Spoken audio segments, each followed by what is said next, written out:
Olá, pessoal. Boa noite a todos. Sejam muito bem-vindos ao segundo dia da nossa edição de 2022 do nosso evento Derma Experience. Em nome da Zoetis, eu gostaria de agradecer a todos os médicos veterinários do Brasil que estão acompanhando este evento.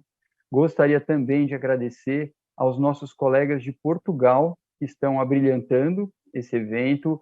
Nós sabemos que é um pouco tarde em Portugal, os colegas portugueses estão 4 horas à frente, mas mesmo assim nós sabemos que eles estão nos acompanhando. Esse evento, para quem não teve oportunidade de acompanhar, ele começou há 2 semanas com uma palestra da professora Romeica Reis sobre exame citológico em cães e gatos. Nós teremos o prazer de receber no dia de hoje o professor Luiz Ferrer, que vai falar sobre exame histopatológico, a colheita de amostras para exame histopatológico. E o nosso Derma Experience ele não termina com a palestra do professor Ferrer. Nós teremos também a participação da professora Rita Carmona, que vai falar sobre as piodermites e os casos difíceis de serem tratados.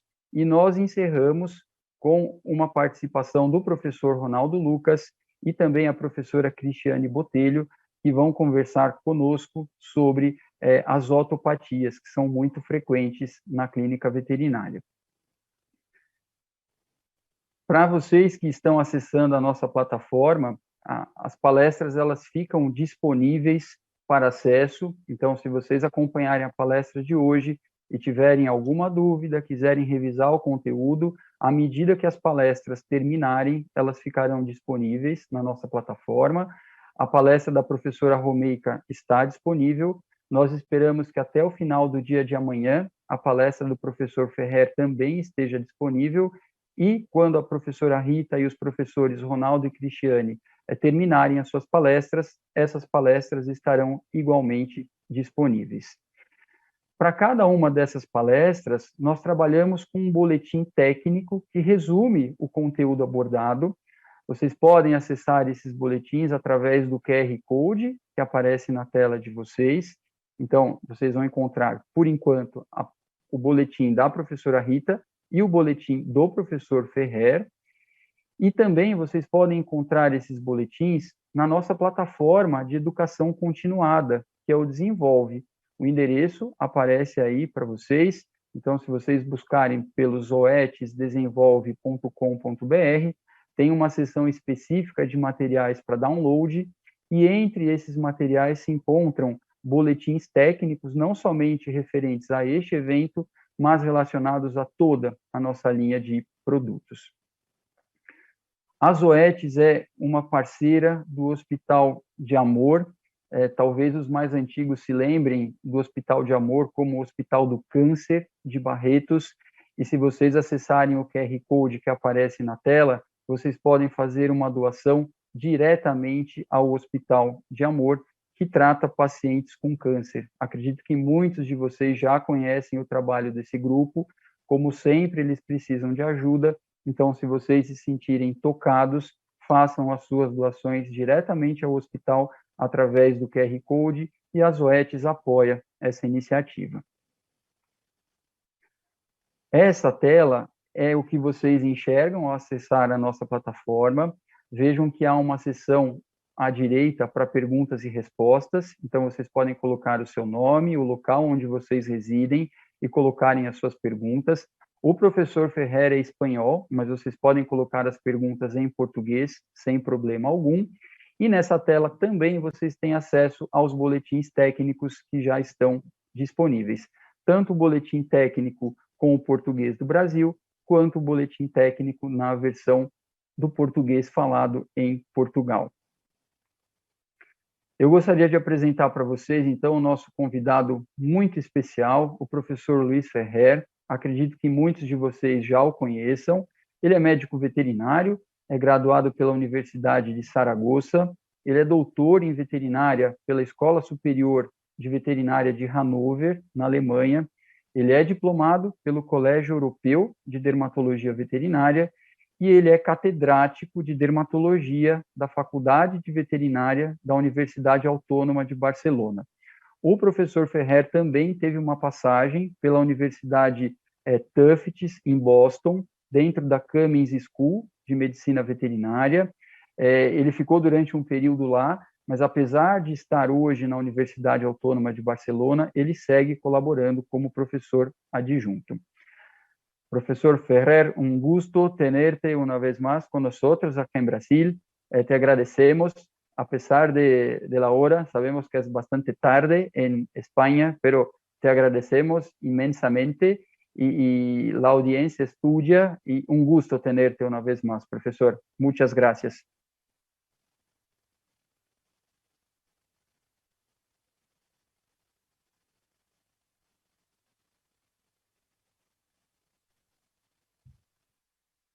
Ahora creo que se oye. Buenas noches. Sí. Muchas gracias a Alexandre por la presentación. Gracias por la invitación también. Gracias, Talita de Sousa, por la amabilidad de organizar todo este evento. Yo estoy efectivamente en España. Esta noche estoy en Madrid en una reunión de trabajo. Y aquí es algo más de medianoche, es bastante tarde, pero de todas formas tenía mucha ilusión de estar con los colegas brasileiros y por esto cuando Zoetis me propuso participar en esta Derma Experience, acepté encantado a pesar del horario que es un poco tarde para nosotros. El tema de la sesión de hoy es el de las biopsias cutáneas y cómo obtener los mejores resultados de las biopsias cutáneas. Yo sé por experiencia que muchos colegas que después de un proceso de diagnóstico largo acaban convenciendo a los tutores del paciente de realizar una biopsia cutánea, acaban este proceso frustrados porque el resultado de la biopsia no es el que esperaban. No les permite establecer un diagnóstico definitivo o iniciar un tratamiento ajustado, preciso, sino que simplemente en el informe llega una descripción histopatológica vaga o poco clara que no ayuda mucho, ¿no? Y entiendo la frustración que produce esta situación en muchos colegas y por tanto yo he planteado esta charla, esta conferencia como una revisión de todos los pasos de la biopsia cutánea para hacer que al final no exista esta frustración, sino que sea un proceso útil, útil en primer lugar al paciente, pero también para el veterinario y para el propietario que ha invertido un tiempo y un dinero en el proceso. Vamos a ver si paso las diapositivas. Aquí, La primera pregunta que nos podemos formular es ¿en qué pacientes está indicado realizar una biopsia cutánea? ¿En qué casos es correcto realizar una biopsia? En principio podemos pensar que la biopsia prácticamente no tiene contraindicaciones médicas especiales, es decir, excepto en pacientes que tengan un trastorno de la hemostasia muy grave, en cualquier perro o gato es posible realizar una biopsia cutánea sin más contraindicación, incluso en pacientes con infecciones graves o con procesos neoplásicos no está contraindicada la biopsia. Lo que pasa es que es importante entender que la biopsia es una técnica invasiva, costosa y por tanto no debe utilizarse si otras técnicas más sencillas, menos invasivas y menos caras se pueden utilizar para llegar al diagnóstico.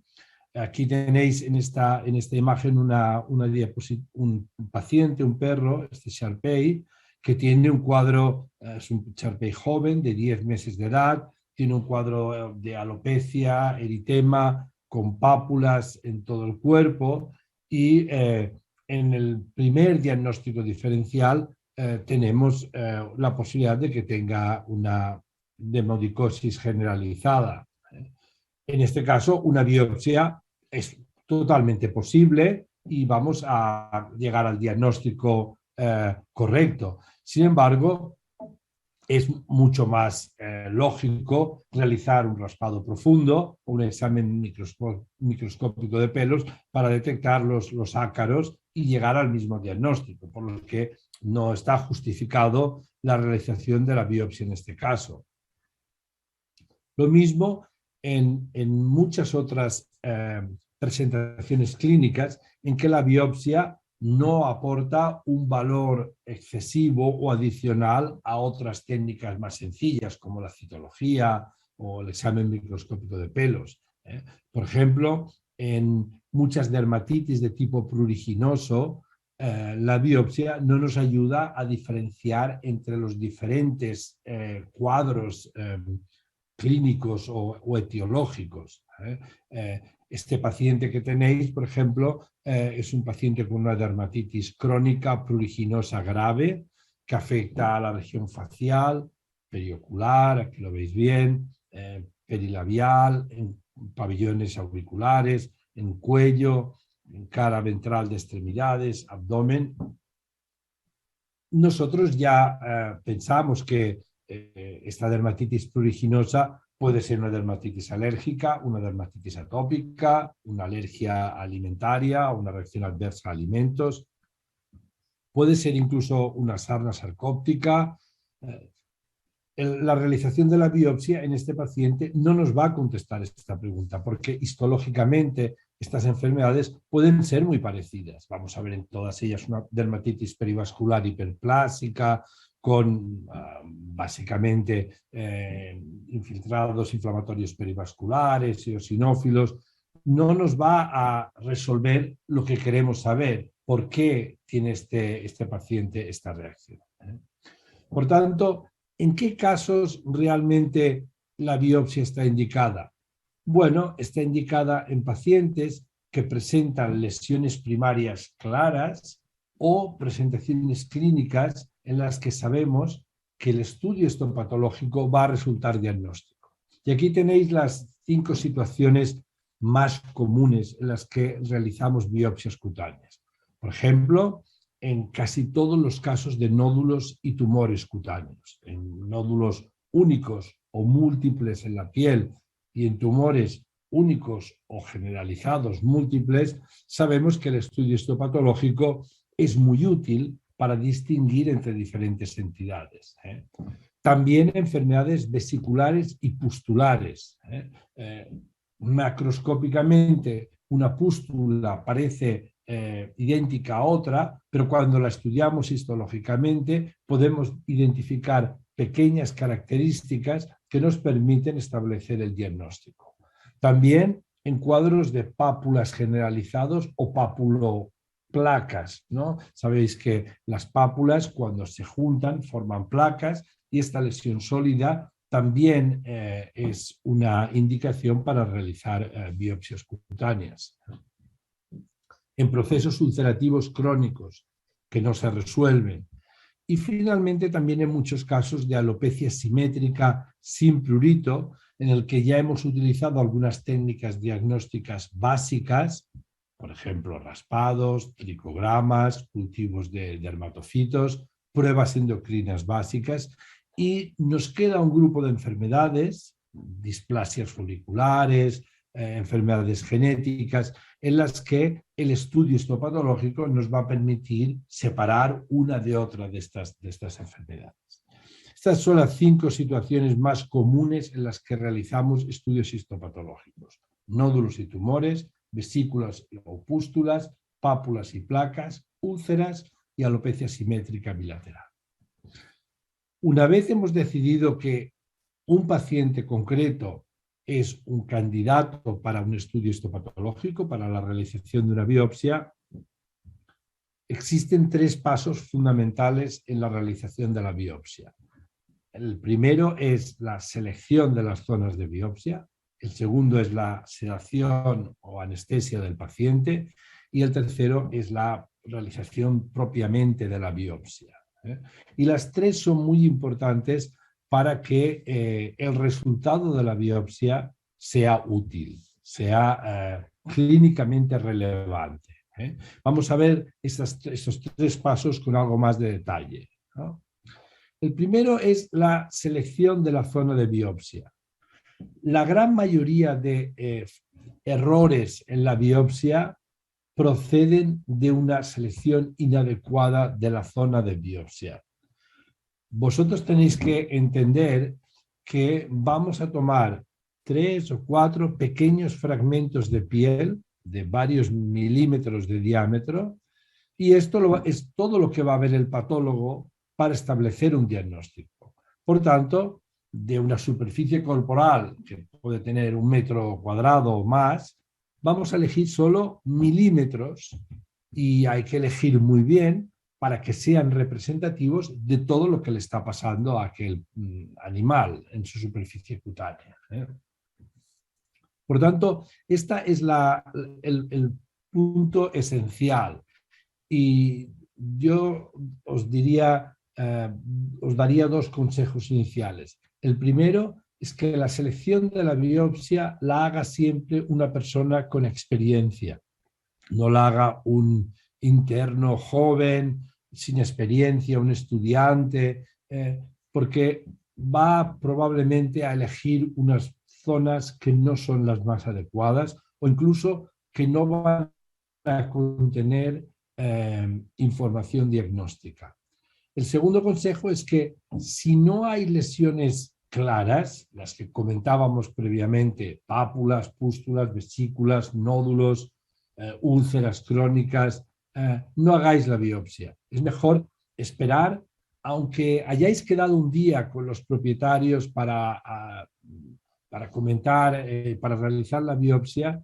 Es mucho mejor decirle, mire, hoy cuando hemos ido a realizar la biopsia hemos visto que las lesiones no son suficientemente claras, preferimos esperar 1 semana, 5 días, a ver cómo evolucionan, y si dentro de 1 semana o 2 semanas hay lesiones claras, características, entonces las biopsiaremos. Por tanto, estas 2 normas yo creo que os ayudarán muchísimo. Es decir, tomar la biopsia siempre, seleccionar los puntos de biopsia una persona con experiencia, y no precipitarse. Si no hay lesiones claras, es mejor no hacer la biopsia. ¿De qué zona vamos a tomar las muestras para biopsia? Depende un poco de las lesiones que tenga el paciente, del cuadro lesional del paciente. Por ejemplo, si nuestro paciente tiene un cuadro de pápulas o de pústulas y vesículas, vamos a intentar coger prioritariamente pústulas y vesículas, y vamos a intentar cogerlas de forma completa, de forma que en nuestra biopsia entre totalmente la pústula o la vesícula. Y esto nos va a obligar a lo mejor a tomar una biopsia por excisión, ahora lo veréis, no a coger un trozo o un fragmento de la pústula o de la vesícula. Pensar también que si hay sospecha de que el paciente tiene una infección bacteriana, una posibilidad, y en la citología de esta pústula vemos que hay infección bacteriana, una posibilidad es primero dar un tratamiento con antibiótico, a ver cuánto mejoran estas lesiones pustulares, y después realizar la biopsia. En el caso de nódulos epidérmicos o dérmicos, si es posible, si el nódulo es pequeño, se puede incluir el nódulo entero. Si no, hay que coger una parte del nódulo, evitando que se tome la parte central, que suele estar más necrosada o a veces costrosa o ulcerada. En lesiones subcutáneas hay que pensar que casi siempre va a ser necesario utilizar el bisturí y no el punch, porque el punch tiene una limitación de profundidad. Y si nosotros tenemos un paciente con una lesión muy profunda, ahora lo veréis cuando os enseñe las imágenes de cómo tomar la muestra, es muy probable que el punch de biopsia no alcance a la lesión profunda subcutánea. Y en cuanto a la alopecia, a lesiones alopécicas, a la alopecia simétrica, no pruriginosa, normalmente se recomienda tomar la biopsia de las zonas más avanzadas de alopecia, donde la alopecia hace más tiempo que existe, porque las lesiones son más típicas o más características. En lesiones ulcerativas, finalmente, la biopsia se suele tomar de la periferia de la úlcera, pero de una zona con epitelio. Ahora lo veremos también mucho mejor, ¿no? Fijaros, por ejemplo, en un caso que luego vamos a ver, de dermatitis ulcerativa. Este paciente, este gato, tenía una infección por herpes virus felino tipo 1, que causa esta dermatitis necrotizante facial. Y aquí veis que la zona que elegiríamos para la biopsia, la zona adecuada, es una zona próxima a la lesión ulcerativa, que tenemos aquí, va desde la parte más dorsal de la región nasal hasta la trufa. Vamos a coger una zona que esté próxima a la área de ulceración, pero que no corresponda a la zona ulcerada, porque nos interesa incluir el epitelio en nuestra biopsia. La vamos a tomar prácticamente de aquí. Por tanto, lo primero es, hemos decidido que este paciente va a ser biopsiado, y lo segundo, vamos a elegir las zonas de biopsia. Normalmente, esto lo hago yo de forma tranquila, miro todas las lesiones que hay, elijo claramente 3 o 4 o 5 puntos de biopsia y los marco con un rotulador indeleble, permanente, para luego ir a tomar las muestras de estas zonas. Esto hay que hacerlo antes de la anestesia y de la sedación, no después de sedar al paciente, porque como sabéis, en muchas ocasiones la sedación, sobre todo con alfa-2 agonistas, produce vasoconstricción y cambios en la distribución de la sangre y a veces cambia el color de las lesiones. Y una lesión que cuando el animal no estaba sedado parecía muy evidente, parecía muy grave, después de sedarlo con un alfa-2 agonista, la lesión cambia, se hace más pálida y ya no sabemos muy bien cuál era la zona que queríamos biopsiar. Por esto, antes de anestesiar al paciente, marcar las zonas de biopsia. Luego vamos a pasar a la siguiente fase, que es la de anestesiar o sedar a nuestro paciente. En dermatología humana de personas, la gran mayoría de biopsias se realizan con un punch y solo con anestesia local.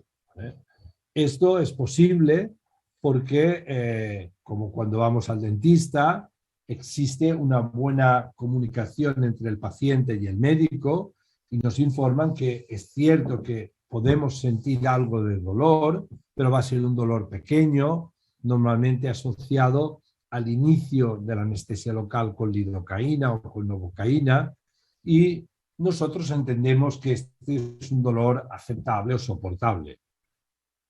En el caso de los animales, del perro, del gato, del caballo, la situación es diferente. Ellos no entienden ni tienen esta información y en muchas ocasiones cuando sienten algo de dolor se les despierta una reacción de agresión y de defensa. Por tanto, en pocas ocasiones se puede hacer la biopsia solo con anestesia local. En algunas ocasiones se realiza, ¿no? Sería la primera de las situaciones que aparecen en esta tabla. Es decir, aguantar al paciente de forma manual y administrar anestesia local en los puntos que hemos marcado únicamente. Por ejemplo, en perros muy tranquilos, perros muy mayores, de edad avanzada, en pacientes muy enfermos que están en una UCI o que están pues en condición grave, a veces se puede hacer la biopsia solo con anestesia local. En esta situación lo que se hace es infiltrar la lidocaína al 1 o 2% en cada uno de los puntos de biopsia. La lidocaína se inyecta subcutáneamente, normalmente en varios puntos alrededor de la biopsia, o se clava la aguja y se distribuye más o menos de una forma circular en el punch, en la zona de biopsia. Recordar que la lidocaína es tóxica, tiene efectos adversos, sobre todo es cardiotóxica, y que tenemos un límite de uso de lidocaína. No podemos administrar toda la que queremos a un paciente.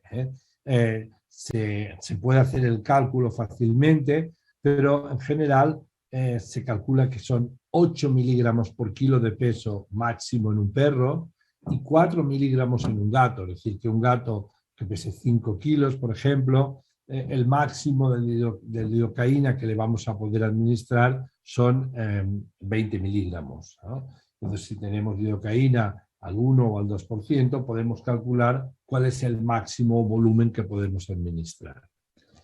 En general, si tenemos un animal muy grande, un perro grande de más de 20 kilos, no suele haber problema en infiltrar de forma generosa cada uno de los 4 o 5 lugares de biopsia. Si es un gato o un perro más pequeño, sí que hay que ir con cuidado de no pasar la dosis total de lidocaína, y yo siempre hago que los estudiantes o los internos calculen el máximo que se puede administrar, cuántos mililitros tenemos, y se prepare esto en las jeringas y les digo, este es el máximo de lidocaína que vamos a poder utilizar en este paciente. La situación más frecuente en veterinaria, en dermatología veterinaria, es que se realice la biopsia cutánea tras una sedación y anestesia local, es decir, las dos cosas simultáneamente. En este caso hay diferentes protocolos, incluso en mi hospital varios anestesistas utilizan protocolos diferentes. El más frecuente o una combinación muy frecuente es utilizar como sedación un alfa-2 agonista, por ejemplo, dexmedetomidina, dexdomitor, y a la dosis estándar, 4 a 5 microgramos por kilo de peso, y una vez el paciente está sedado, infiltrar de nuevo la zona con lidocaína de una forma generosa para que no sienta dolor. En la mayoría de ocasiones, además, para rebajar el dolor, la dexmedetomidina, el alfa-2 agonista, se puede combinar con un morfínico que ayude a rebajar el dolor. Y una combinación, por ejemplo, frecuente, la que yo utilizo más, es la de dexmedetomidina con butorfanol. Por ejemplo, estos dos fármacos juntos consiguen una buena sedación y un relativamente buen control del dolor que se refuerza con la aplicación local de lidocaína. Recordar que la lidocaína, en estas concentraciones al 1-2%, tiene un pH bastante ácido, y cuando te la inyectan en la piel, el primer minuto genera una sensación de que quema, muy, muy intensa y desagradable. No sé si a alguno le han puesto lidocaína como anestésico local, escuece mucho, quema mucho. Por tanto, una cosa que se puede hacer y que nosotros hacemos en nuestro hospital es añadir pues un 10% o un 20% de solución de bicarbonato sódico, que actúa como tampón y eleva el pH de la lidocaína, lo lleva a una zona más neutra que no genera tanto dolor cuando se inyecta. Porque si no, todos habéis visto que cuando pones la lidocaína se giran y sienten muchísimo dolor, más casi que cuando hacemos la biopsia. Y esto es por el pH muy ácido que tiene la lidocaína. En algunos casos no basta ni la sedación con lidocaína para hacer la biopsia y tenemos que hacer una anestesia general. No es frecuente, pero hay ocasiones en las que es necesario anestesiar de forma general al paciente. Por ejemplo, si vamos a tomar una biopsia del lecho de las uñas o vamos a hacer una amputación de la falange, que a veces es necesaria como biopsia de la uña o de la tercera falange.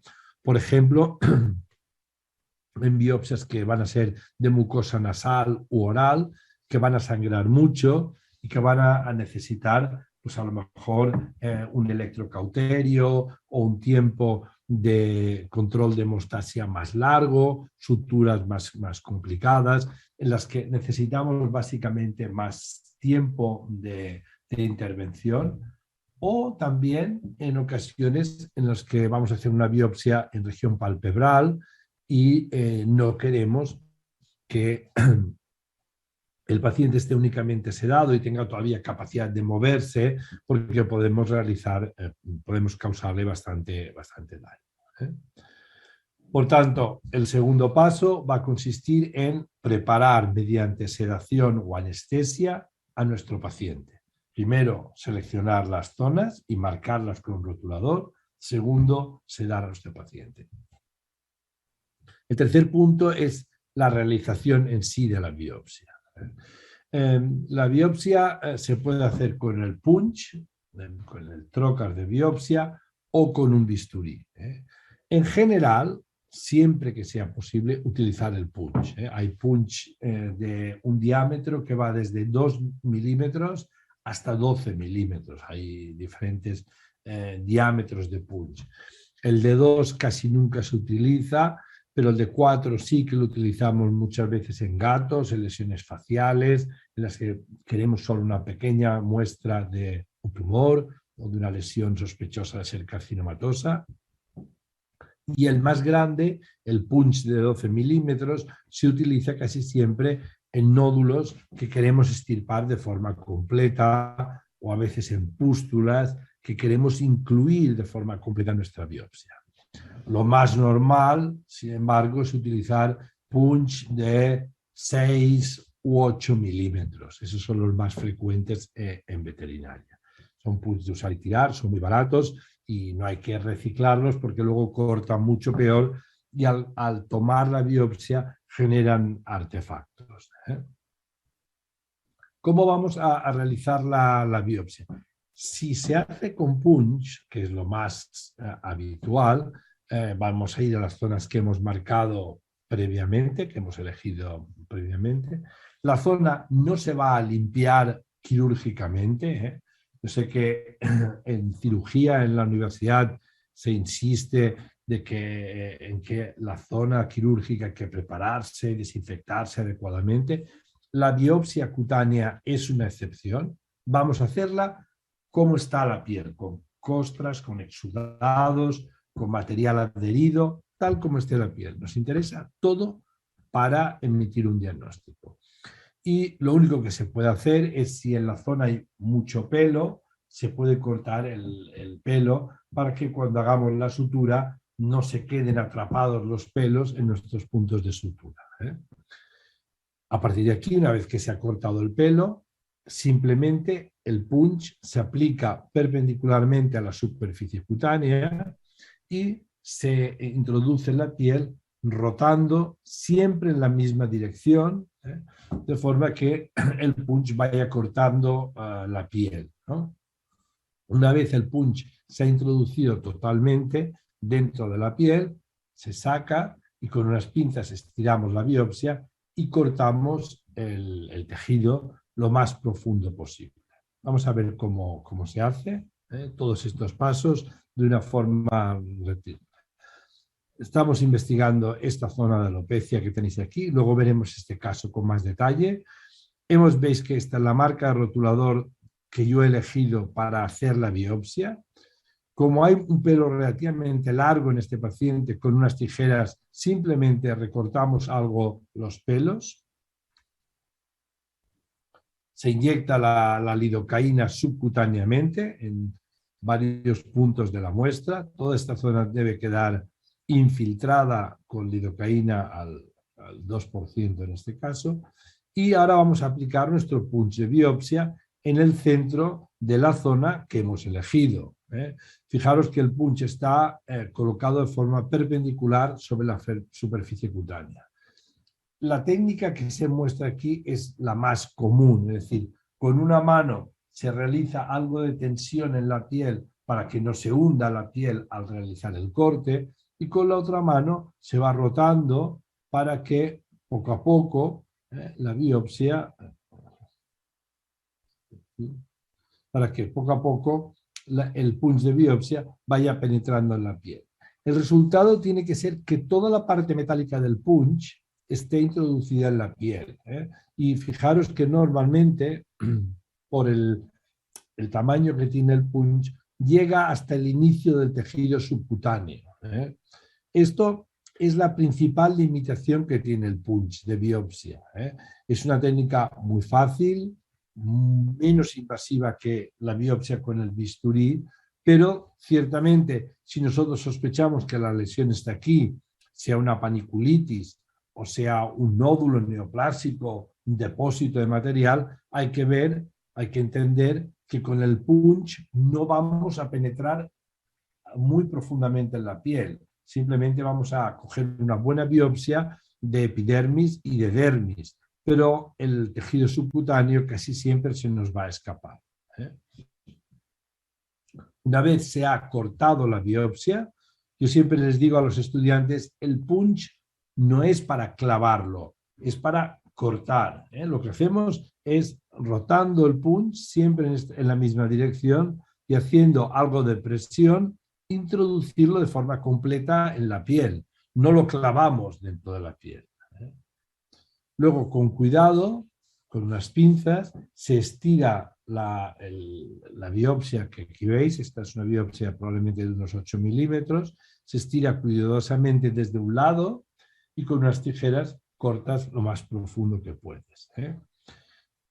Cuidado con aplastar la biopsia con las pinzas. Todo lo que le hagáis a la biopsia se va a ver luego en la histopatología. Es decir, si la biopsia la cogéis con las pinzas y la chafáis, cuando se haga el estudio histopatológico se van a ver estos artefactos realizados por el veterinario que ha tomado la muestra. Por tanto, es también una causa frecuente de malos resultados en la biopsia. Digamos, generar artefactos por compresión de la propia biopsia. Yo, en general, las identifico a cada biopsia por el lugar de procedencia y la lesión que existía. Puedes poner región cervical o región dorsal, lesiones de tipo costroso o alopécicas o pápulas o pústulas, lo que sea que represente esta biopsia. Una forma fácil de identificarla es cortar un trozo de cartón en la que se marca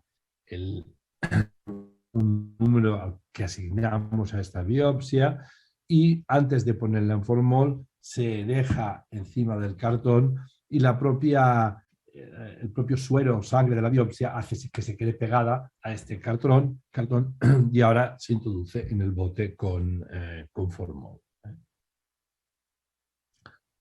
La otra técnica de biopsia es la biopsia con bisturí. ¿Cuándo se utiliza esta biopsia? Bueno, básicamente la utilizamos en 4 situaciones.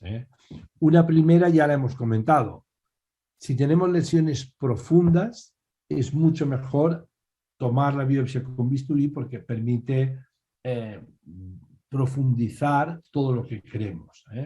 A veces también se hace una biopsia que se llama combinada, es decir, con el bisturí se hace una incisión que permite llegar hasta el nódulo profundo y luego con el punch tomamos la muestra del nódulo subcutáneo que nos interesa investigar. Esta es una situación.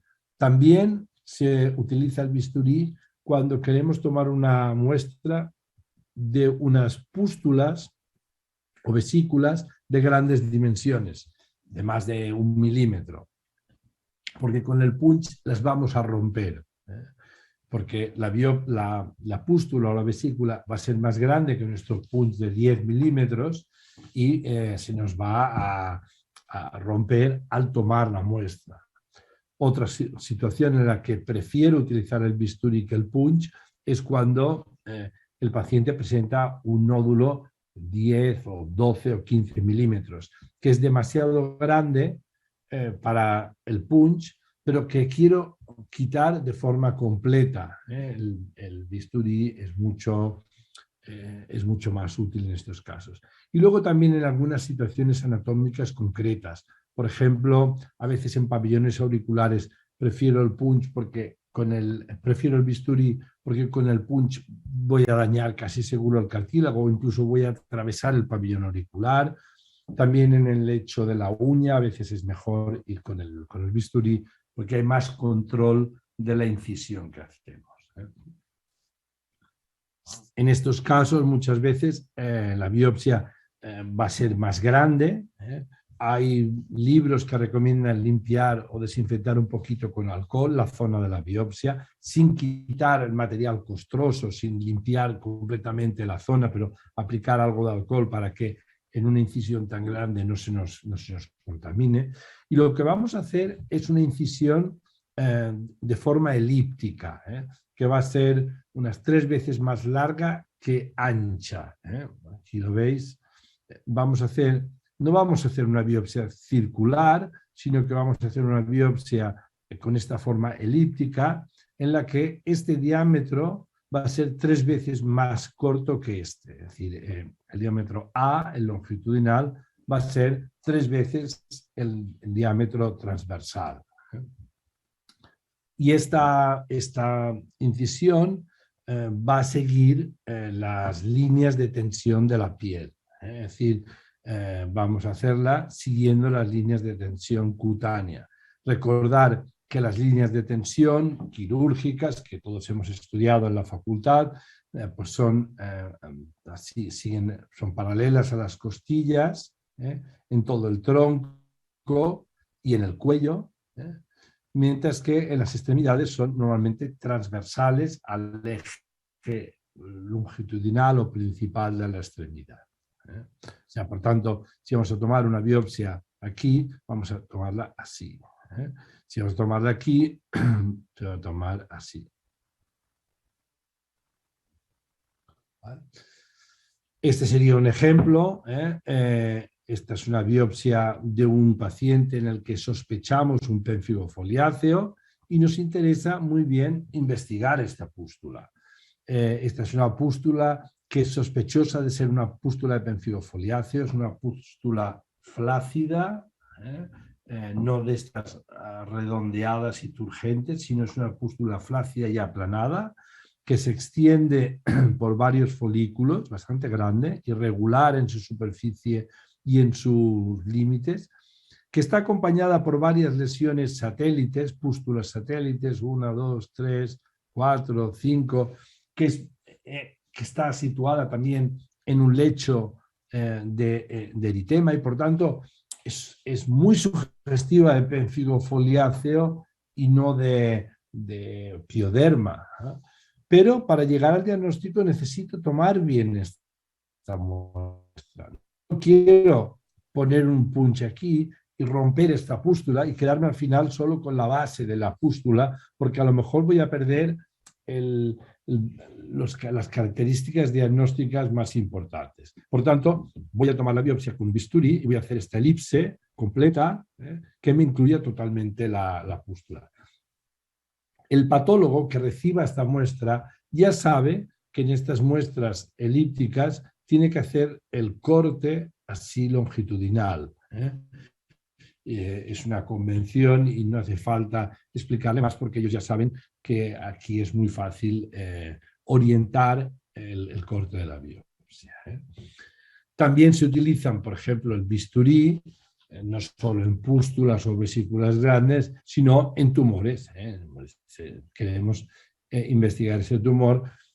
Como es un tumor único y relativamente grande que no puedo quitar con un punch, yo en vez de tomar un trocito de la biopsia, creo que es más fácil en una sola intervención eliminar quirúrgicamente todo el nódulo. Y esto tengo que hacerlo con un bisturí. Como hemos visto, sea una biopsia por punch o sea una biopsia tomada con el bisturí, a continuación la vamos a fijar en formol. Recordar que una vez que nuestra biopsia entre en contacto con el formol, va a quedar totalmente estéril. Por tanto, si queremos hacer algún tipo de cultivo fúngico o bacteriano antes de ponerla en formol, hay que tomar la muestra de aquí. Una vez se introduzca en formol, será totalmente inútil para estudios microbiológicos. Recordar también que la fijación de esta muestra requiere normalmente un mínimo de 24 horas y requiere estar en contacto con formol limpio, nuevo, muy abundante, es decir, mucho formol para una muestra pequeña durante este periodo, 24 horas o así.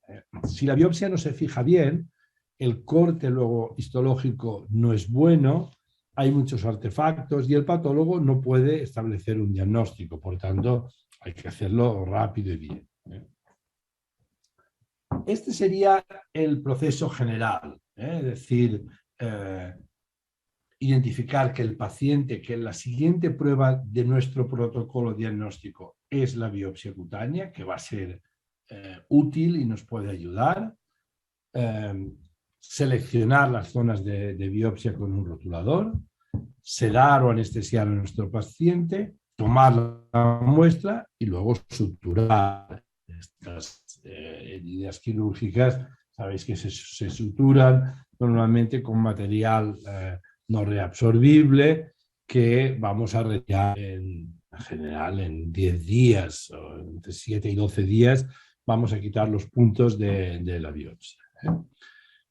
Y para ilustrar esto y ver bien cómo funciona, yo os he preparado clínicos, 3 casos clínicos de lesiones.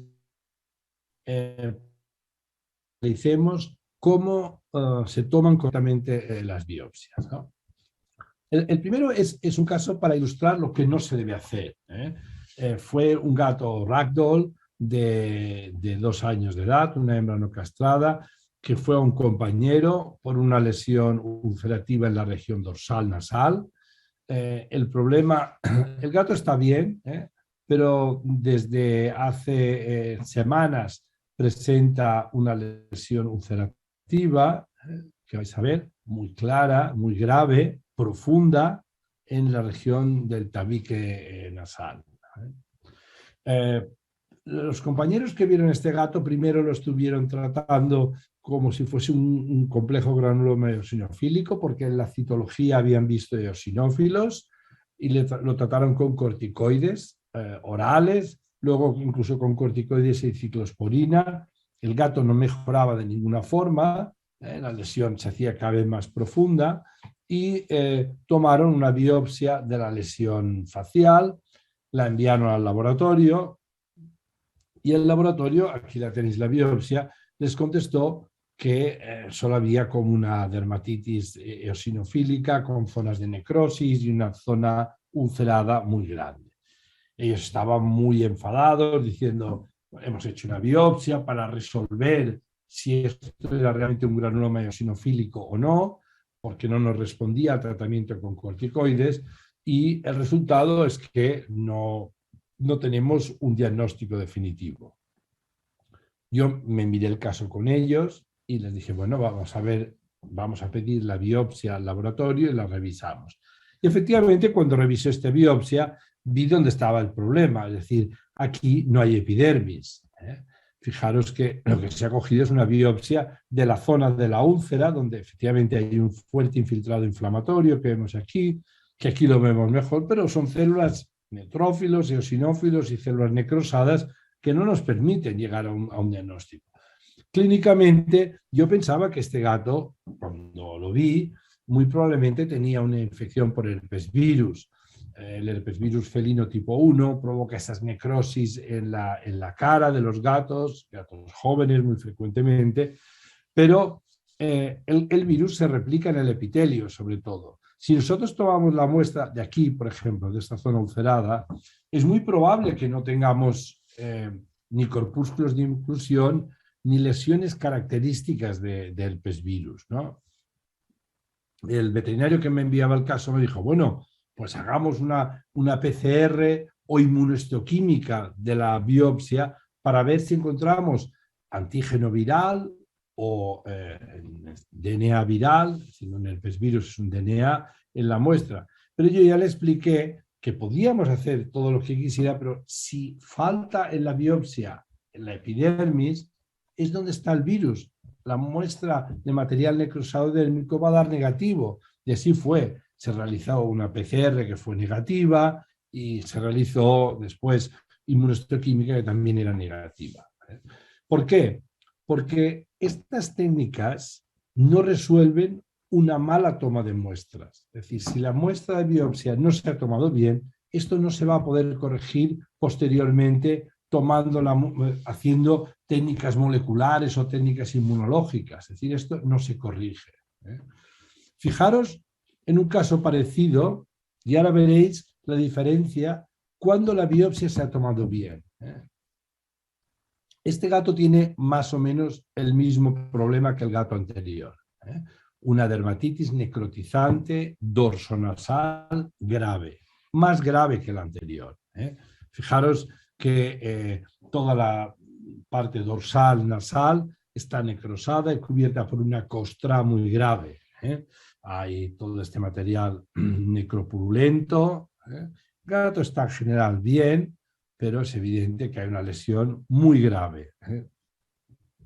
Si yo, como hizo el veterinario anterior, pongo el punch de biopsia y lo tomo de aquí o de aquí, va a pasar lo mismo. No voy a llegar a un diagnóstico. Me van a contestar material necrótico, células inflamatorias, etc. Tengo que ir a una de las zonas próximas, pero que tenga epitelio. En lesiones ulceradas es muy importante no coger la muestra de aquí o de aquí, aunque nos parezca que esto es lo más espectacular, sino en la zona con epidermis. Fijaros en la biopsia de este gato. Aquí tenéis, esto es la parte profunda, es el músculo, es una biopsia de unos 8 milímetros, esto es un milímetro, y de aquí a aquí hay unos 8. Fijaros que hay una parte que está ulcerada, estamos muy cerca de la úlcera central, pero todo esto es epidermis. Hemos cogido una muestra próxima a la úlcera, pero con material epidérmico, que nos va a permitir examinarlo en detalle y ver si encontramos lo que pensamos que es la causa de esta dermatitis necrotizante, que son corpúsculos de intrusión víricos. Y aquí se ve muy bien que estas células epiteliales, esta que tienen este material nuclear como esmerilado, muy probablemente son corpúsculos de intrusión de herpes virus. No tienen una estructura como esta célula con su nucleolo o esta, sino fijaros que todo el núcleo está ocupado por este material homogéneo. Puedes decir, bueno, esto es difícil de decir con seguridad que estos son herpes virus. Bueno, aquí como tengo material epidérmico útil, aquí sí puedo hacer técnicas especiales. Y la primera y más fácil es poner un anticuerpo anti-herpes virus y ver si da reacción. Fijaros que aquí los corpúsculos internucleares que veíamos aparecen claramente teñidos de color marrón. Lo que me está diciendo es esto que hay aquí dentro son herpes virus, es antígeno de herpes virus, con lo que yo ya tengo el diagnóstico prácticamente hecho. También podría haber hecho simplemente una PCR de la propia biopsia. Si el material que hay en la biopsia es bueno, la PCR me va a dar positivo, como dio en este caso. Por tanto, aquí sí que llegó al diagnóstico definitivo, que esto es una dermatitis ulcerativa necrotizante por herpes virus felino tipo 1, ¿no?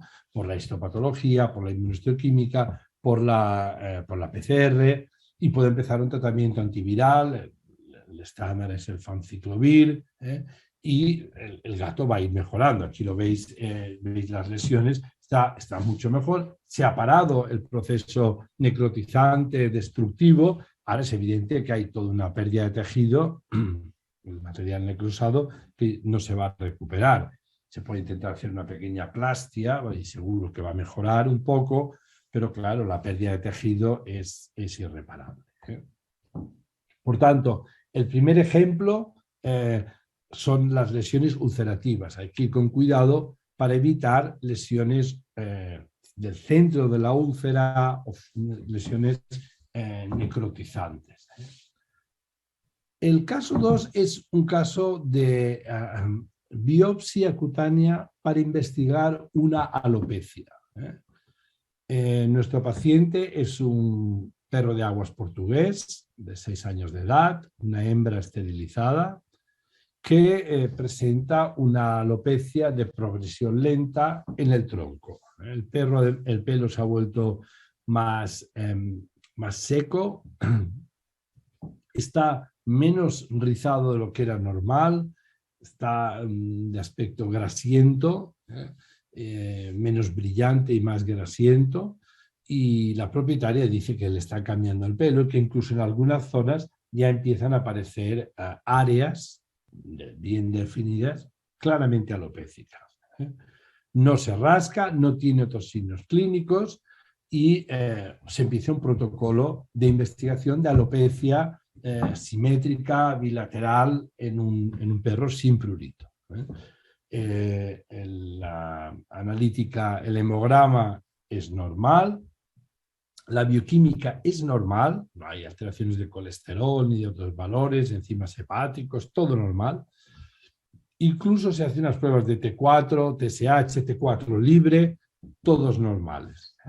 Por tanto, no parece que sea un trastorno endocrino. En el caso de que fuese un hipotiroidismo, esperaríamos valores más altos de colesterol, una leve anemia no regenerativa, pequeñas alteraciones. Y en el caso de que fuese, por ejemplo, un síndrome de Cushing, también. Por tanto, una vez descartadas las digamos, endocrinopatías frecuentes, la perra está esterilizada y por tanto no parece que pueda tener quistes o neoplasias ováricas, lo más rápido y directo es investigar mediante histopatología estas lesiones. Y aquí veis a nuestro paciente. El pelo le ha ido cambiando, la propietaria dice que era muy rizado y ahora es un pelo más liso, y que en esta zona el pelo está mucho más claro y aparecen áreas alopécicas que aquí vemos mejor. Aparte, los pelos tienen unos cilindros foliculares muy característicos, es decir, el pelo nace y está cubierto por un material queratoseborreico, ¿no?, que genera estos manguitos que tenemos aquí. Y aquí lo veis con un dermatoscopio. Fijaros que los pelos del perro los folículos son compuestos, es decir, que por un mismo orificio de un folículo salen varios pelos, pero lo que es anormal es que aparece todo este material queratoseborreico envolviendo la base de los pelos, y es lo que llamamos cilindros foliculares. De hecho, si tomas uno de estos pelos y los ponéis al microscopio, se ven estas vainas de material queratoseborreico, que es muy característico de la adenitis sebácea. Se ve bastante la adenitis sebácea, que también es un diagnóstico diferencial. Podría ser una displasia folicular, podría ser una adenitis sebácea, podría ser que el paciente tuviese leishmaniosis, aunque las analíticas son normales. Aquí veis mucho mejor lo que son los cilindros foliculares. ¿Qué vamos a hacer? Vamos a biopsiar estas zonas. Yo quiero saber si aquí hay una displasia folicular, una adenitis sebácea, una leishmaniosis. He seleccionado zonas de alopecia avanzada. No voy a ir aquí a la periferia, quiero ir a zonas claramente alopécicas. Aquí lo veis, una zona bien alopécica, y voy a tomar la biopsia como hemos visto antes, es decir, punch vertical perpendicular a la superficie cutánea, rotación siempre en la misma dirección, de forma que toda la parte que corta se introduzca dentro de la piel. Y aquí tenéis la biopsia. La biopsia en este caso fue un diagnóstico de adenitis sebácea granulomatosa idiopática. ¿Cómo lo sabemos? es una biopsia de piel bastante normal. Hay una fuerte hiperkeratosis o descamación, pero la característica básica está en los complejos pilosebáceos, porque en la mayoría no vemos glándula sebácea, no hay glándula sebácea, y la única que hay, que es esta, fijaros, cuando la examinamos a mayores aumentos, está fuertemente infiltrada por células inflamatorias, por macrófagos y neutrófilos. Es decir, que hay un proceso de destrucción de las glándulas sebáceas. Esto es la enfermedad que conocemos con el nombre de adenitis sebácea idiopática, y que sabéis que es una enfermedad en la que hay una primero inflamación y luego una destrucción de las glándulas sebáceas, que hace que acaben prácticamente sin glándulas sebáceas estos pacientes. Se ve en todas las razas de perros, pero es mucho más frecuente, por ejemplo, en el Poodle estándar, en el Samoyedo, en el Akita, en el Vizsla. Es una enfermedad relativamente frecuente en la que lo que aparece son zonas cada vez más amplias de alopecia. Y por suerte tiene un buen tratamiento, se administra ciclosporina, y la ciclosporina lo que hace es parar el proceso inflamatorio y destructivo de la glándula y permitir que la glándula vuelva a regenerarse a partir de las células madre de la propia glándula. Por tanto, el segundo caso representa bien cómo investigar alopecias o focos de alopecia. Vamos a ir a una zona de alopecia avanzada con un punch, ¿no? El tercer caso es tal vez el más complicado. Veréis que es una gata persa, una hembra esterilizada, que presenta nódulos. Hemos visto que el nódulo, tumores y nódulos, son unas de las lesiones que vale la pena biopsiar, porque nos va a permitir un diagnóstico en muchas ocasiones, como las placas, pápulas y placas, como las pústulas, como las úlceras crónicas o la alopecia simétrica. Esta gata desde los 6 meses de edad presenta unos nódulos en la base de la cola, que son algo dolorosos y que tienen puntos de fistulización. Se han hecho varias citologías de los nódulos y de la supuración de estos nódulos, que ahora veréis, y casi siempre se ha visto un exudado inflamatorio piogranulomatoso, es decir, que se sospecha que hay algún agente infeccioso. También podría ser un proceso estéril, pero se está pensando en la posibilidad de que haya algún tipo de agente infeccioso, ¿no? La gata se ha tratado con varios antibióticos sin buenos resultados. Se hizo un cultivo y dio como resultado un Escherichia coli, probablemente un contaminante. De hecho, luego se hizo antibioterapia basado en el resultado del cultivo y no cambió nada, ¿no? Aquí vais a ver la lesión. Cuando no nos acercamos ni podemos afeitar, es difícil identificar que aquí hay unos nódulos, pero una vez que afeitas la zona de la cola empieza a ser evidente esta tumefacción que hay en la base de la cola. Y aquí veis, claramente hemos afeitado más la zona, que hay un nódulo aquí, otro nódulo aquí, hay varios nódulos coalescentes que tienen puntos de fistulización por el que sale un material, un exudado de aspecto serohemorrágico. Aquí en nuestro diagnóstico diferencial teníamos más enfermedades, una infección bacteriana o fúngica profunda, nocardia, Mycobacterium, con micosis, etc. Podía ser una neoplasia. Era un gato muy joven, esto empezó cuando tenía meses de edad, 6, 7 meses, por lo tanto sería raro, pero no es imposible. Una hiperplasia de la glándula de la cola, pero esto sabemos que no es típico de gatas jóvenes, son gatas mayores. Y por tanto, lo que necesitamos para aclarar qué es esto, ya hemos hecho varias citologías que dan como resultado exudado o lesión piogranulomatosa, es saber exactamente cuál es la composición de estos nódulos. Y yo quiero hacer dos cosas aquí. Quiero tomar este nódulo y hacer un cultivo histopatológico, y quiero hacer un estudio histopatológico, y quiero hacer un cultivo bacteriano y fúngico del interior. No quiero hacer simplemente un cultivo de aquí de la superficie, porque me va a pasar lo mismo que ha pasado anteriormente. Va a dar como resultado que crece una bacteria que probablemente es un contaminante del suelo, de la región fecal o simplemente de la boca porque se ha estado lamiendo nuestra gata. Por tanto, yo quiero hacer una biopsia para estudio histopatológico, pero también para estudio microbiológico. Quiero que la biopsia de la piel lesionada me sirva para hacer cultivos bacterianos, cultivos fúngicos y para histopatología y todas las tinciones que necesite. Para esto, porque quiero que el cultivo no sea de la superficie cutánea, sea realmente del tejido.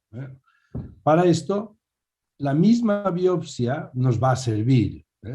Lo que voy a hacer es, voy a tomar con un punch, en este caso de 4 milímetros o 6 milímetros, varios punch de la zona de la cola inflamada. No hace falta que sea de esta zona con una fístula, porque aquí vamos a tener menos información. Y en este caso, en vez de tomar la biopsia y ponerla inmediatamente en formol, lo que voy a hacer es una parte la voy a reservar para cultivo microbiológico.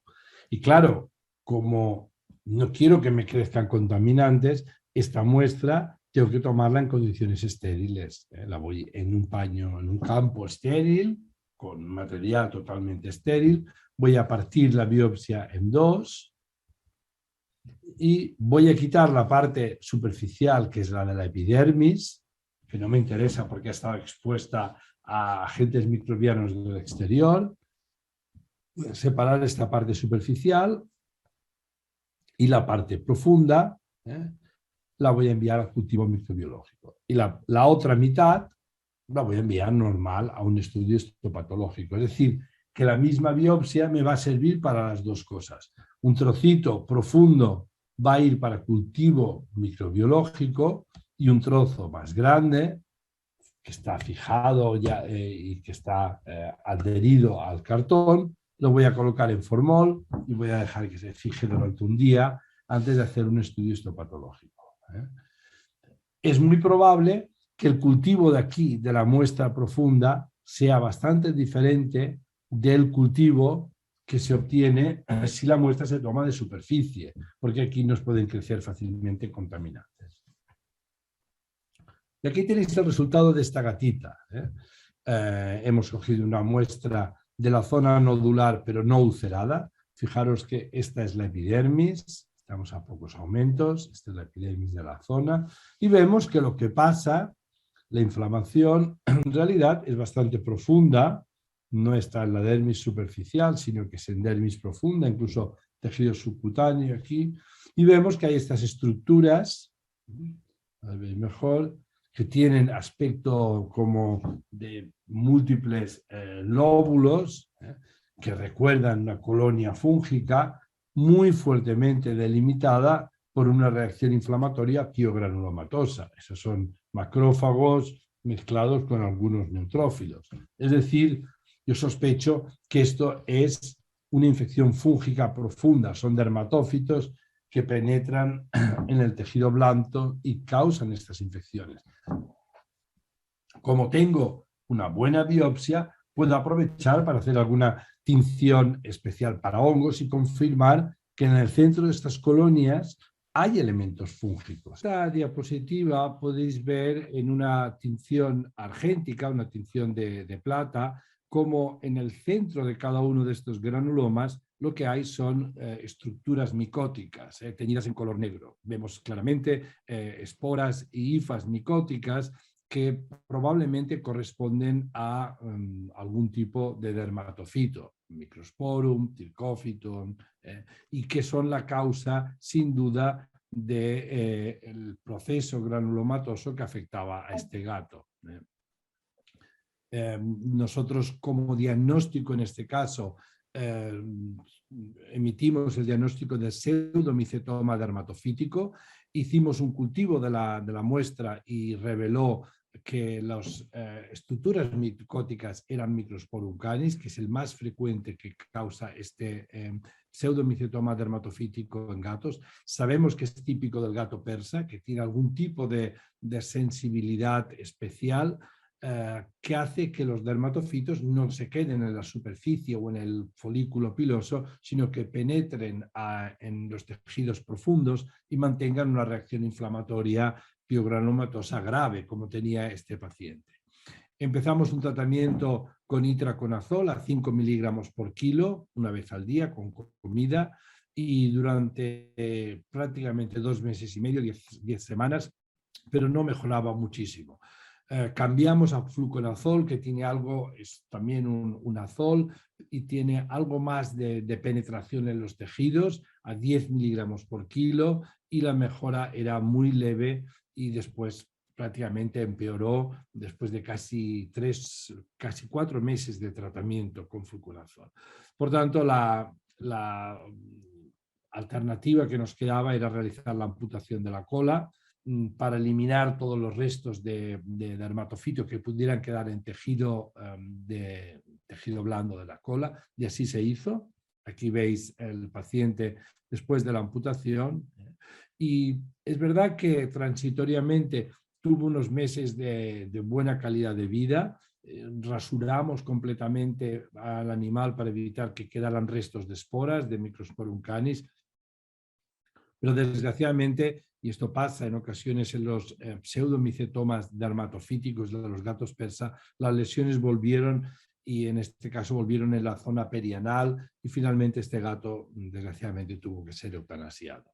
En cualquier caso, yo he elegido este ejemplo para mostrar cómo la biopsia no solo sirve para el diagnóstico histopatológico, sino que puede orientar para luego realizar cultivos, para realizar otro tipo de técnicas. Se puede hacer una PCR sobre el material biopsiado, la PCR funciona sobre material en parafina, es decir que lo que permite la biopsia es tomar una muestra de tejido y luego hacer estudios histopatológicos, microbiológicos o moleculares. Estamos ya acabando esta charla y quisiera solo hacer un último comentario cara a los clínicos y un comentario más bien práctico, ¿no? Muchas veces pensamos que la técnica histopatológica, que el diagnóstico histopatológico es infalible. No lo es un proceso diagnóstico como el diagnóstico clínico, es decir, un patólogo, un compañero formado pero especialista en estudios histopatológicos, analiza toda la información y emite un diagnóstico que siempre es un diagnóstico subjetivo, y por tanto está también sujeto a posibles errores.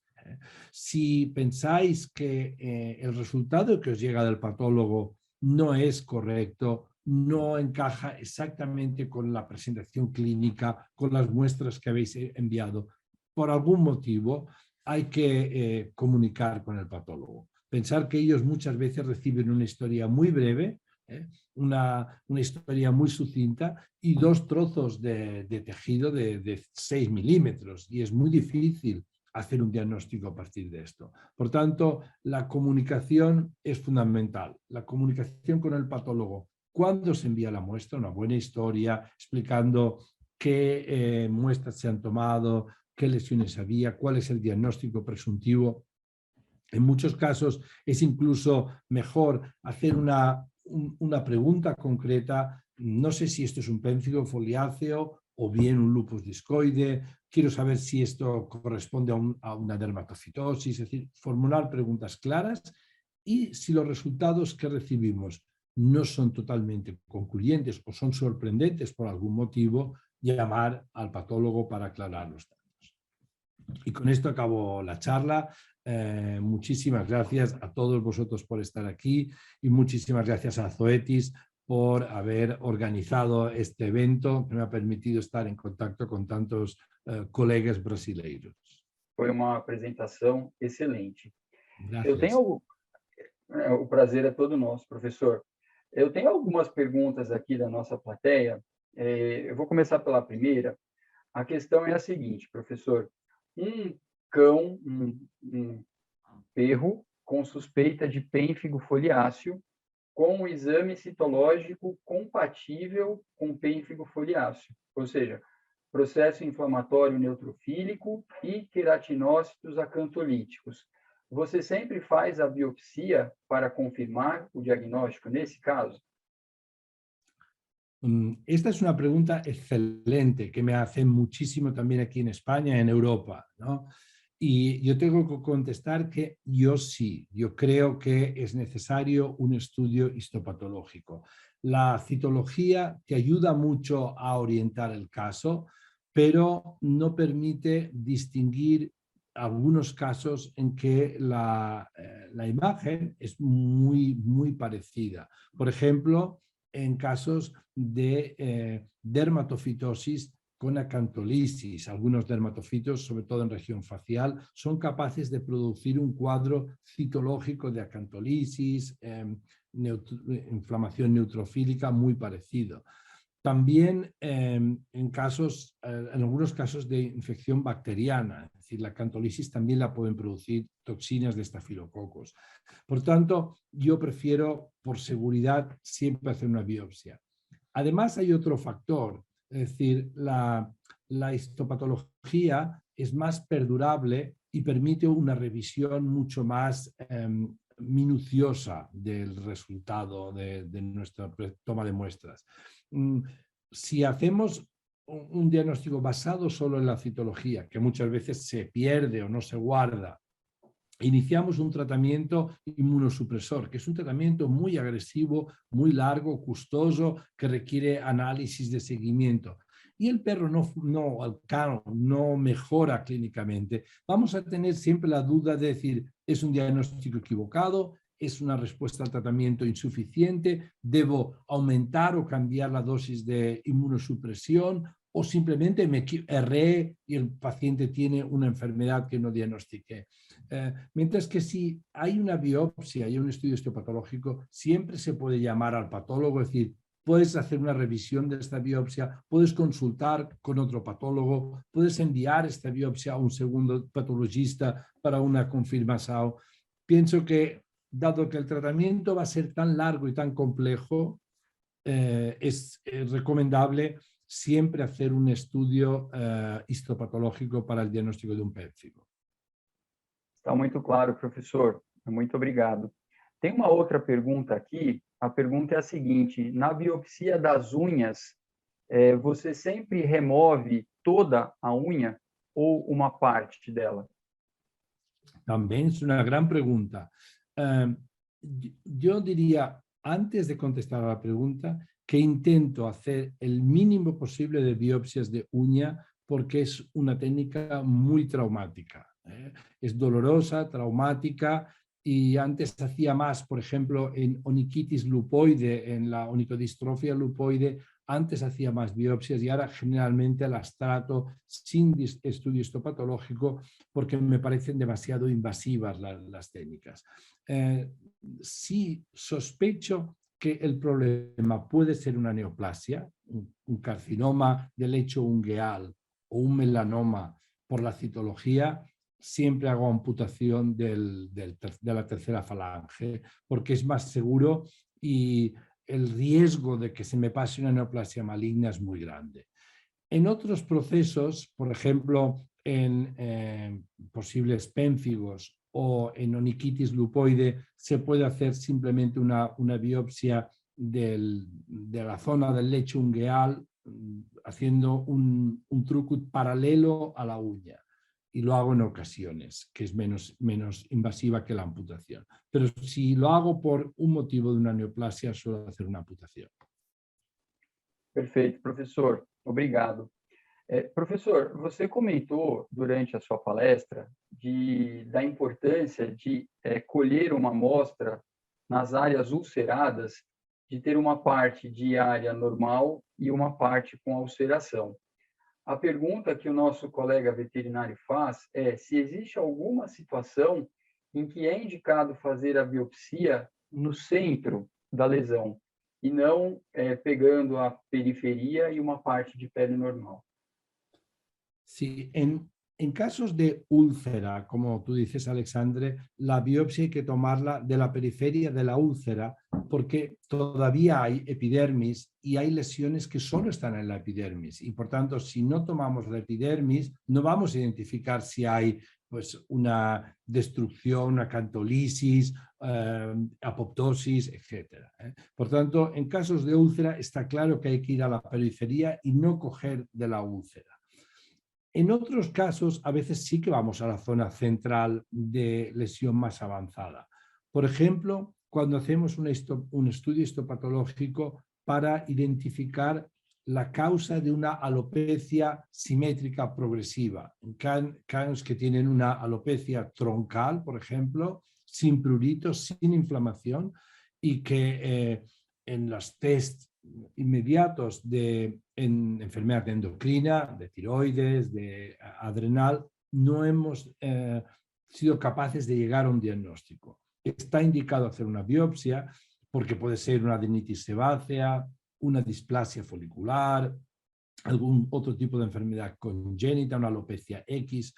Y en estos casos sí que la biopsia se puede tomar de la zona central de clara alopecia, la zona que lleva más tiempo alopécica, porque allí los cambios van a ser más evidentes, van a estar más marcados y va a ser más fácil identificar la causa de la alopecia. En esta situación sí que se puede tomar de la parte más antigua, más avanzada de la alopecia. Obrigado, professor. Tem, na verdade, duas perguntas que se referem à utilização da lidocaína para fazer as biopsias. Uma pergunta é se existe alguma contraindicação da lidocaína para algum tipo de paciente. E um colega veterinário pediu para você lembrar, professor, a utilização do bicarbonato para fazer o tamponamento da lidocaína. Ele pediu que repetisse isso. Muito bem.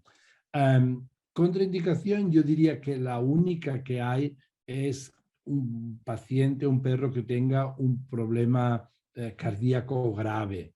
Y en estos casos es mejor utilizar simplemente anestesia general o propofol sin lidocaína.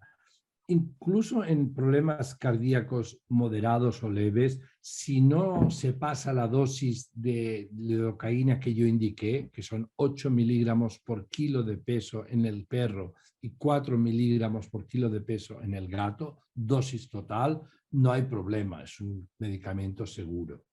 Yo solo diría en perros que tengan una insuficiencia cardíaca, un problema cardíaco muy grave, probablemente no la utilizaría. En cuanto al bicarbonato, lo que expliqué es que el problema que tiene la lidocaína es que la lidocaína comercial que utilizamos todos, 1 o 2% en solución, tiene un pH muy bajo, es una solución ácida. Y cuando se inyecta subcutáneamente, escuece, pica mucho, ¿no? Genera como si quemara la piel, ¿no? Poco tiempo, medio minuto aproximadamente o 1 minuto hasta que se disuelve. Pero en los perros y en los gatos genera una reacción muy desagradable y muy rápida, ¿no?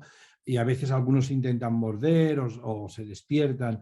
Y para evitar esto, una cosa que se puede hacer es cargar en una jeringa una cantidad de lidocaína, por ejemplo, 9 mililitros de lidocaína y 1 mililitro de solución de bicarbonato de la que utilizamos simplemente para administración de fluidos, ¿no? Un 10% de bicarbonato tampona el pH de la solución, lo lleva a un pH más cerca de la neutralidad y la lidocaína pica mucho menos. Es muy simple coger una solución de bicarbonato de la clínica y preparar una parte de bicarbonato y 9 partes de lidocaína y con esta mezcla hacer la infiltración local. ¿Se ha entendido? ¿Se entendió? Sim, está bastante claro, professor. Na verdade, nós temos muitas perguntas aqui, mas eu só tenho mais duas, porque senão nós não terminamos essa nossa sessão Gracias. no dia de hoje. Uma das perguntas, professor, é a seguinte: qual é a sua experiência com o uso do Apoquel, o maleato dioclacitinib, em pênfigo e doenças autoimunes? Eu sei que é uma pergunta bastante abrangente, mas a gente gostaria de saber a sua experiência, professor. Yo lo he utilizado en algunos casos de pemfigo foliáceo. Perdão, professor, eu fiz a pergunta errada. Pênfigo foliáceo ou farmacodermias? Yo lo he utilizado en farmacodermias, no lo he utilizado en reacciones adversas medicamentosas, pero sí lo he utilizado en un par de casos de pemfigo foliáceo. Y la experiencia es que yo creo que nos falta conocer exactamente la dosis a la que hay que administrarlo. Es una administración que sabemos que es fuera de registro, es off-label, por tanto, Zoetis no la recomienda, es una utilización que hacemos cuando no tenemos otra opción, ¿no? Cuando esté en una situación en la que el paciente no tiene otras alternativas. Yo creo que de los dos casos que utilicé, en uno ayudó bastante en la remisión, en el otro ayudó poco, pero probablemente, como todos los fármacos inmunosupresores o potencialmente inmunosupresores, es una cuestión de la dosis. A la dosis en que lo administramos en enfermedades alérgicas no es inmunosupresor, no es un fármaco que inmunosuprima. Ya hemos visto que nuestros perros atópicos viven años, ahora ya llevamos 8 años de Apoquel y no hay inmunosupresión, no tienen más enfermedades infecciosas o no están inmunosuprimidos. Por tanto, para conseguir inmunosupresión tendríamos que ir a dosis mucho más altas y estas dosis todavía no las conocemos bien. Yo creo que probablemente cuando tengamos más información y subamos las dosis, será un fármaco que se podrá utilizar en enfermedades autoinmunes. De hecho, si miramos en medicina humana las indicaciones de todas las Janus quinasas que se están investigando, la gran mayoría de ellas se están investigando para enfermedades inmunomediadas, para enfermedades autoinmunes, desde lupus, alopecia areata, vitíligo, enfermedades todas ellas de componente inmunomediado, porque se ve que tiene un potencial de modulación inmunitaria importante. Yo creo que nos falta más información para utilizarlas con más frecuencia. Claro, perfeito, professor. E a última pergunta é a seguinte: um colega veterinário perguntou, considerando que a tomada da amostra foi adequada, a região biopsiada foi representativa do processo patológico, em qual percentual de casos o resultado histopatológico não é conclusivo? Ou seja, tudo foi feito da maneira correta, mas o resultado histopatológico não permite fechar a causa do problema. Você tem, na sua experiência, esse percentual, professor? Es difícil de decir.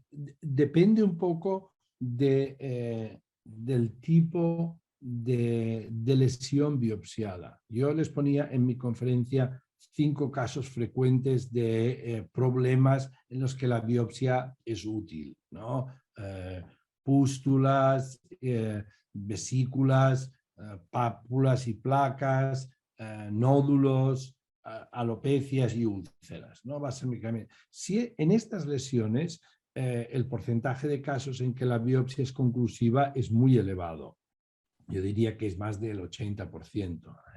En tumores y nódulos muy frecuentemente, en pápulas y placas también, en pústulas y vesículas también, tal vez en alopecias menos, hay algunas que no es concluyente porque son muy parecidas las displasias foliculares y las endocrinopatías entre ellas, pero yo diría que sobrepasaría el 80%. Ahora, si la biopsia se hace en otras situaciones, por ejemplo en perros con prurito, no es tan útil porque histológicamente las enfermedades pruriginosas son muy parecidas. Depende un poco del problema que estemos investigando.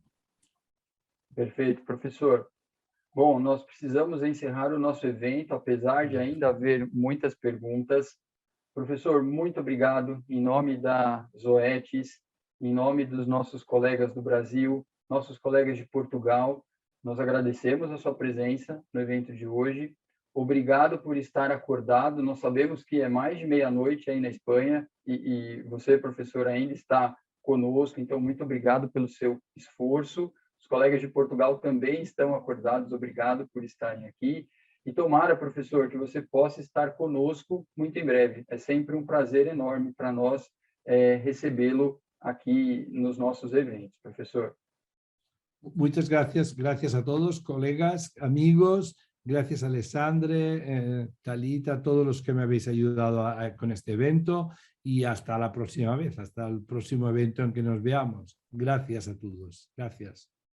E a vocês que estão em casa, o nosso Derm Experience de 2022 ainda não terminou. Em 2 semanas teremos mais uma palestra agora com a professora Rita Carmona e nós encerramos com a participação do professor Ronaldo e a professora Cristiane Botelho.